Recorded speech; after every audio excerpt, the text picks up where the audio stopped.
Daylight, my MVVs, welcome. I will not trouble Olori Naomi again. I can swear by the gods or anything that I am given to swear. I will never trouble Naomi again. I'm just going to sit quietly and do my royal duties. I am sad that I was a part of this. I am sad that I did not stop when I was supposed to stop. They said everybody that is Igbi is begging because with the way things are going, it is looking that like Kabiyesi might likely take that immunity from them. You know, the reason why Yanifa left, Yanifa has seen that, you see, half of the problem has already been solved. When did we ever hear of this level of humility in the palace? They say humility where the palace now no be small thing. No. Humility when the palace now no be small thing. They said it be broke down. Elders rushed in as she pleaded for mercy. Let me keep my royal immunity. That she was shaking and begging. You know, there have been a lot of meetings back and forth, you know, going on with Kabiyesi, elders, trying to do a restructuring in the palace of the Ooni of Ife. And, you know, this restructuring is not coming without a price. And Oloris are seeing the handwriting on the wall. They have seen it. Even though up until now, from what we heard reliably, Kabiyesi has not even said anything. Like, Kabiyesi has said nothing about, you know, removing or not removing immunity. Kabiyesi is still enjoying the fact that, you know, what almost seemed impossible for him has been made possible by the gods. Now, with all of these meetings going up and down, the wives are being very, very, you know, afraid. And they feel like the immunity will be removed. They are confused. You see, me, I said this thing before. They say na fly when no get advisor, now they follow dead body enter grave. Man don't marry you. The woman will be say, come they like say they hide. Now when they fight. They share royal duties among all of you. Everybody have their royal duties. Today, Oletik will be going to Kano. Tomorrow, Igbi will be going to Lagos to represent Ooni of Ife. Next tomorrow, Blo will be here representing Ooni of Ife. Ebony will be there. Sometimes in England, sometimes in Scotland, sometimes in Europe. They are all doing their royal representation and everything. Why don't you focus on it? We are all seeing you guys. We see your beautiful pictures. We see everything. Everything looks good. Everything looks stew all over the place. If na me, I go just carry that one home my body. I dey answer name, wife to Ooni, wife to Ooni, wife to Ooni. Anywhere when Kabiyesi sit, I sit. Kabiyesi say stand, I stand. Kabiyesi, that na wetin me I for do. But all of you, you say,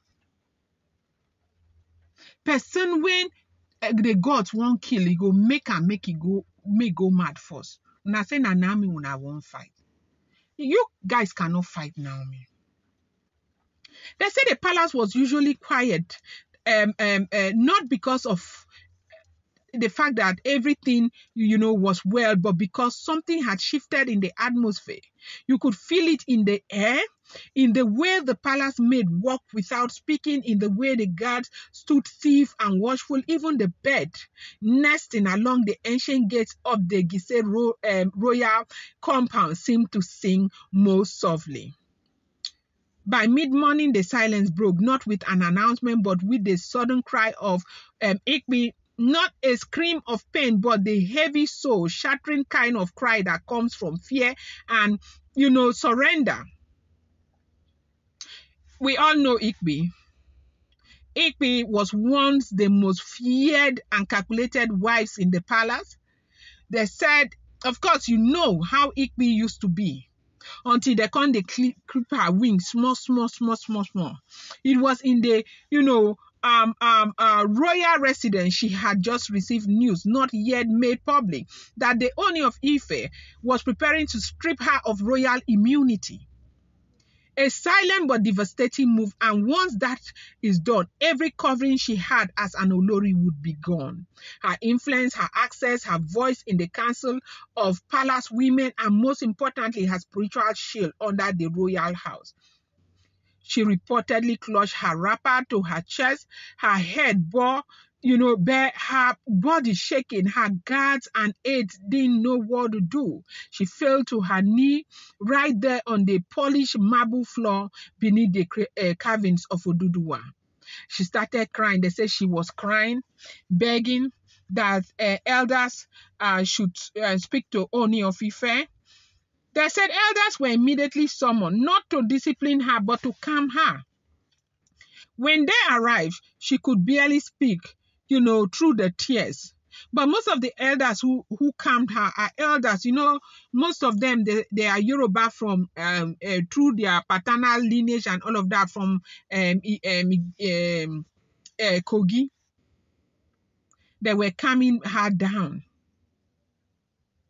Ever since Queen Naomi began her silent return into the heart of the palace, reclaiming her place with calm dignity and divine authority, Igbi had tried to resist it, not with word but with quiet obstruction. She influenced rituals, she delayed decisions, she control narrative, but none of it worked.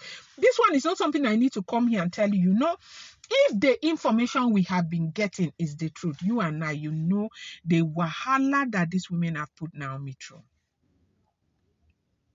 Now, with Queen Naomi's new title as Yeye Odua, approaching public coronation and her spiritual authority recognized by the inner council of the royal priesthood, Ooni of Ife is making it clear there is no longer room for shadows in the palace. Immunity will no longer be a shield for rebellion or manipulation. They said that was why Igbi's immunity is under review, and this review is not political, it is spiritual. The final offerende ritual, which will complete Queen Naomi's full restoration as Yeye Odua, is also said to come with a spiritual sorting. Those who stood in the way of the anointed will be repositioned. Sources in the palace say the Ooni of Ife, though deeply compassionate, is also deeply committed to the sacred duties of alignment. He reportedly told the elders in private, let everyone remain in their lane. Naomi's light has returned, and I will no longer tolerate the cloud that tried to cover her. This is what the Lord does that a lot of people do not know. When a person has a destiny, there is nothing you can do. You may try to fight it.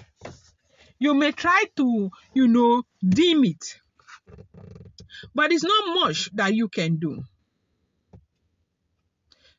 She had seen what happened to Ebony, how she broke down days before, unable to stop her tears. She had seen how other wives were slowly being moved into outer ceremonial rules while Queen Naomi begins to occupy the inner sanctum, reserved only for the chosen by the gods.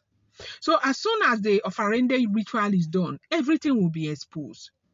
You will see what God has done in the life of that young, pretty doctor prophetess, Olori Naomi. I'm going to bring you more updates. Do not forget, these are all alleged, rumored, unverified information making the rounds on social media and should not be seen as fact.